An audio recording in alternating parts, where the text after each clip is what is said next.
Welcome to HortTube. My name is Jim Putnam, and in this video I'm going to be planting this October Magic Ruby Camellia from the Southern Living Plant Collection. It's actually the first plant that's going in at my new house. I've just finished this shed. I still have to paint it, but this is a perfect spot for this October Magic Ruby Camellia to go. These are hardy in zone 7 to 9.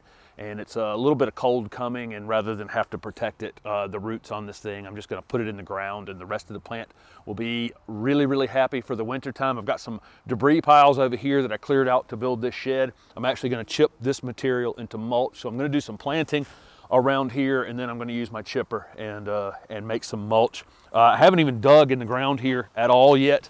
And I do have some pretty heavy clay here.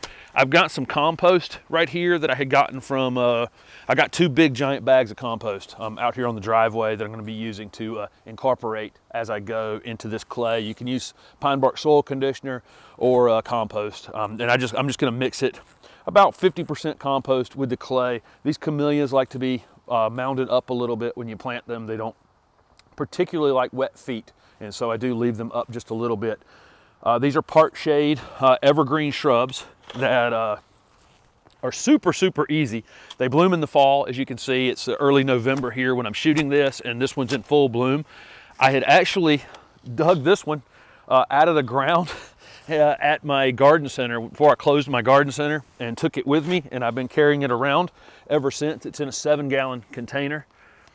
The digging here is doesn't appear like it's going to be too bad. There are some roots. There's a lot of trees off the back of this property, and so I probably am going to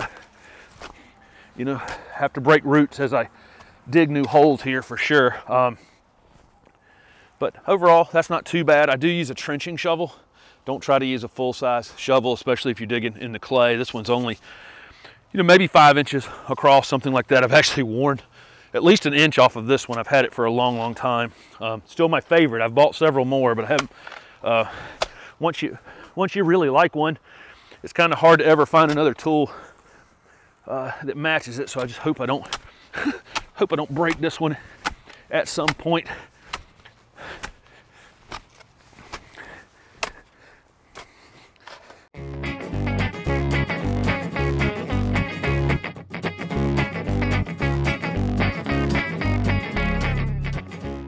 So the hole's dug. I've got some compost on top of it here that'll get incorporated as I go. One of the main things I like about this October Magic Ruby Camellia is its small stature. This one only gets maybe 4 feet tall and about equally as wide. It's gonna be perfect under this window right here on the shed. Just right here, about this wide and about this tall. Vegetable gardens going out in front of this right here, so I don't want anything in this area at all that's really, really tall, because it might block some of my late day sun in the summertime. So trying to find evergreen shrubs that kind of stay 4 feet or less to blend into where the most of my vegetables will be later in the season. This is a beautiful dark evergreen foliage, and then has red flowers in November and December, and how can you beat that, really? This is not root bound at all. I had replanted it in this 7-gallon pot not that long ago, so I'll break it up just a little bit, but it really is just not very root bound at all. I always set my plants in, and then I'll use my shovel as kind of an indicator of whether or not I've got it above the grade. And so if I put my shovel next to that, I've got about an inch and a half that it's sitting up above where the original grade is, and that is absolutely perfect. That's right where I want to be. I want to make sure that I get them centered the way I want them on this on the front of the building here, and I think that's perfect. And I'm going to go ahead and backfill it with this soil mix.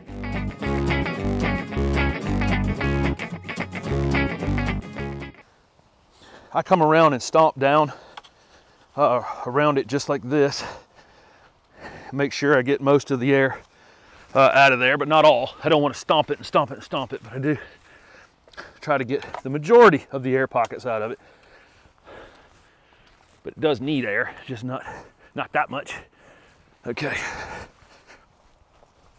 So go around and do this a few times, just like that.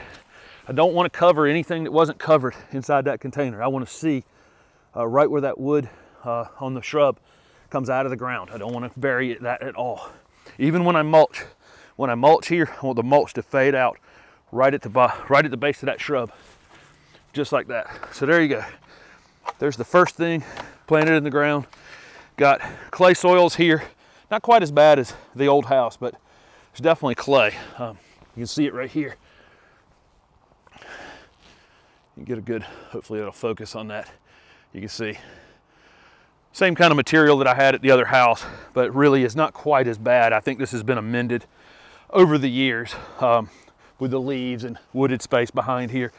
So it's not too bad. I'm just gonna mix in some compost every time I plant. I'm actually gonna top dress this entire area with compost just so it gets mixed in when I plant without having to do anything to it.